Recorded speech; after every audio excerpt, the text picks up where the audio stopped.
What's going on, gamers? We got an interesting topic to cover here, and this is an update from the analyst industry about game console shipments. As we know that the series consoles have went up significantly, and the PlayStation consoles are not even that price at the moment. And Microsoft's been the most anti-consumer consistently this year. Sony has probably had the most biggest anti-consumer announcement and or one of the biggest anti-consumer announcements in gaming history, but it hasn't fully went into play until we get to 2028 to see how that's actually going to work. But what Microsoft has been doing, it has been in play and has been terrible. And because of that, they expect a decline of almost 20% when it comes to game console shipments to 33.9 million units in 2026. So basically Nintendo's going to be carrying this year big time, which would be expected in general. But if the industry would be going the right way, stuff will be going down in price, right? But that's not what's happening here. Become a member, leave a tip down below, like, comment, subscribe. Let's get into this. So it says the market faces a compounding problem. Hardware that's either too old or too expensive for pretty much customers, and thin software slate outside a handful of tentpole releases. Now, what's going to be pathetic here is you realizing how low of a projection the Xbox hardware is going to be. And you're like, wait, but hold on a minute. Isn't GTA 6 coming out this year? Yeah, it is. But you want to know what? That's going to boost PlayStation. But if Microsoft doesn't manufacture enough Xboxes, it doesn't matter because they don't have it. And it's too expensive, and they're going to focus on AI because the company of Microsoft is still going to make so much more money. The GTA ain't something that they really need like that, unless they had enough consoles that were affordable to build their install base, right? But they made it quite clear they're not subsidizing, and they don't have enough to supply. They already told you that at the beginning of the year. And also recently that component costs are now like ×5. And that's not going to be something they're going to focus on because it's not going to give them the biggest profit. No, AI, data centers, cloud, and compute is. So down here, it says PlayStation 5 is in its 6th year along with Xbox, right? PlayStation 5 shipped 17.1 million units across all models in 2025, which is actually pretty good. Remember, Sony gave you that crazy deal in the holidays, $650 for the PS5 Pro. And the PlayStation 5 was $399. They were actually on a nice pro-consumer spree, right? A 15.2% decrease year on year, even at that. Now, going to this year, after everything that just happened, S&P expects shipments to decline further to 13.2 million in 2026. And the only reason they're going to even be able to get 13.2 million is because of GTA and probably Wolverine in the holidays. And Sony's not doing any more price increases.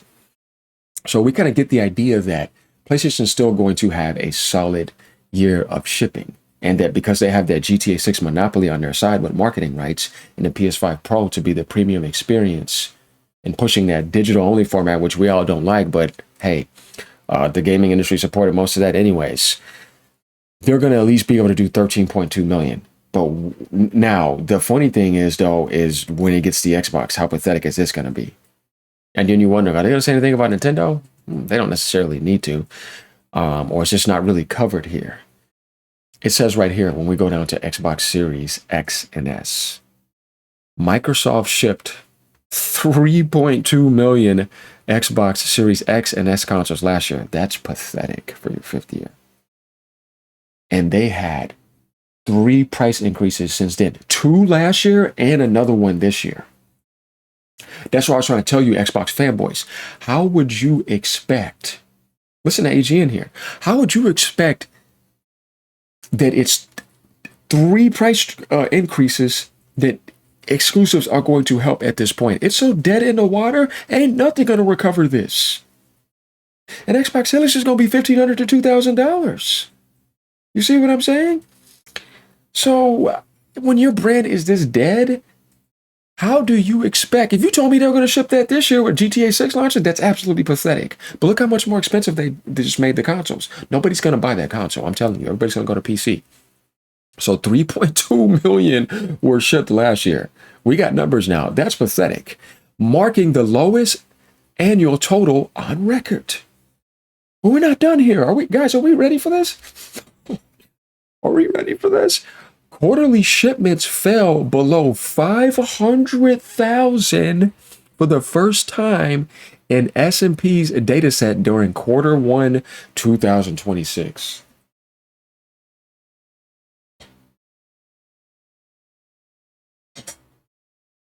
They couldn't even sell 500,000 consoles. It below 500,000. S&P forecasts 2.5 million Xbox Series units to be sold in 2026, with a rapid wind down towards zero thereafter. Xbox hardware is dead. This is not an understatement. This is an accurate statement. Do we see this? They're forecasted. And they're trying to go back to exclusives this year. I'm telling you, it doesn't matter. And she said this in February when it came in there. Time is flying, isn't it? 2.5 million shipments. With GTA 6 launching? What are we doing here? With a rapid wind down. So what is the point of Xbox exclusives? Why are you robbing yourself of publishing glory and profit? You see what I mean about this company? And you were being told by certain Xbox fanboys that Xbox was doing fine. You even had some thinking they were doing better than PlayStation. Dude, I don't care what Sony cancels in the digital world. Xbox ain't going to recover when it comes to hardware. The brand is so damaged, there's nothing you can do about that. The best thing Microsoft had was cheap Game Pass deals for you to experience that, but it was destroying everything in the long term because now you're in this situation. You see how it doesn't work in the long term? And third-party publishing. Phil Spencer pretty much had the third-party publishing on the right path. Trying to go back to exclusives right now is massively detrimental. And the only people that are going to combat this are Xbox fanboys with low IQs. We're talking business here. You're projected to have 2.5 million consoles sold in 2026. That's god awful. What are you going to do with that in the install base that you have now? It's already dwindled off too. You see, you could say Xbox consoles probably sold 30 or 32 million, right? But how many are active out of that? You always got to think about that because it's not 100%. There's a lot of that that's shaved off. Maybe 20 million, 23, 24 million. You see what I mean? And if you're adding 2.5 out of that, how many of that would buy exclusives? Think about the ratio of Xbox players and gamers. I'm not going to say Xbox fanboys that actually bought exclusives. Pull up the ratio and figure it out. It's low. It's under 10%. It's pretty low. Trust me, it's bad because they were on a renting service, Game Pass, and in a discless model Series S. That's the majority of the sales. They've been supporting that future. Rent, no disc. Code in the box. Cloud. It's at an all-time low. It's bad.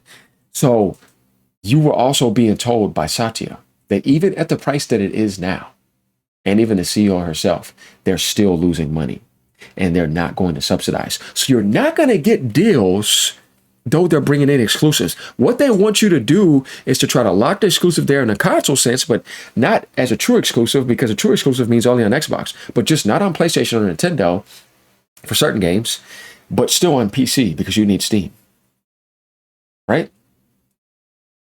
But outside of that, they want you to buy the Xbox console, which is more expensive than the PlayStation 5 and the Series X, not too far from the PS5 Pro. They have lost their minds. So you kind of get the idea here of what this analyst is saying. And James is saying S&P forecast 2.5 million Xbox Series units sold in 2026 with a rapid wind down. He's just laughing.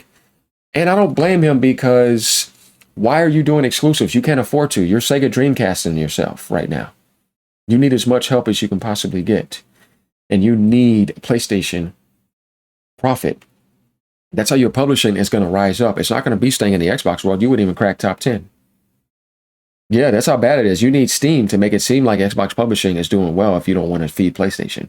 But I don't understand the hypocrisy of going outside of Xbox and going to Steam, but not going to PlayStation. Why would you not do that?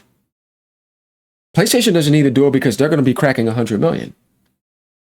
Just add the 13.2 million up with what already sold this year. That's 100 million guaranteed with GTA and Wolverine. And whatever's happening next year too. Nintendo Switch 2 is guaranteed to hit like 17, 18 plus million. And they're going to do that multiple times. They may even crack 20 million.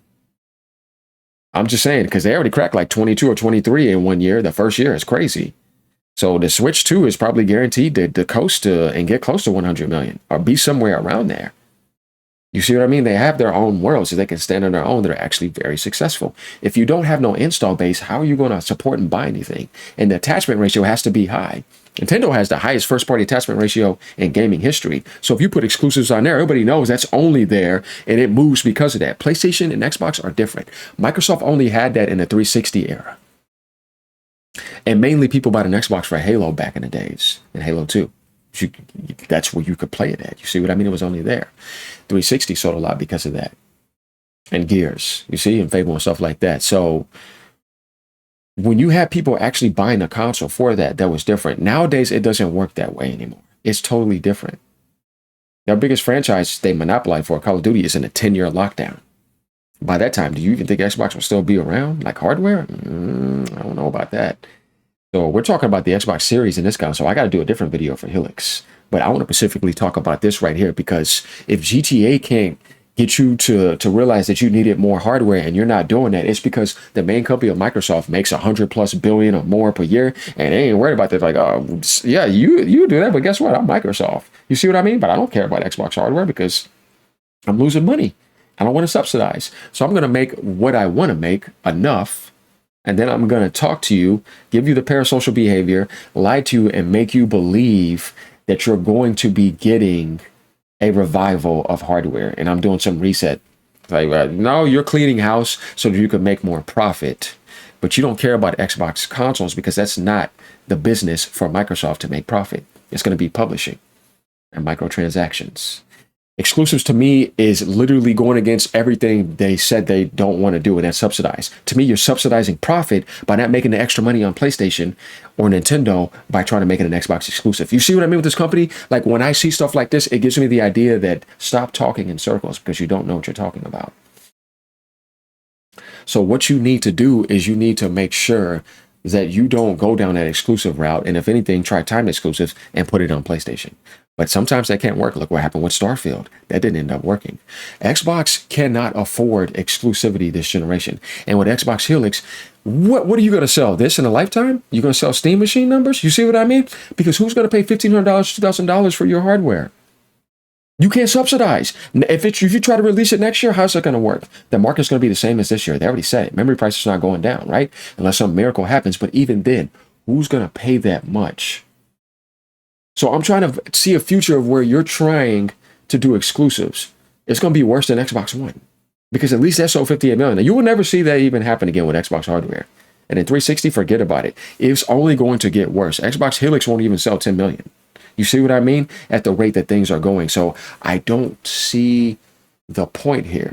AGN is just trying to do some math here. Like, what are you going to do with this? Like, what sales are you going to get? What, day one on Game Pass? You see what I mean? You're just not going to get anything. Steam, you're just going to make a bunch of low IQ Xbox fanboys be pleased to kill your publishing profit.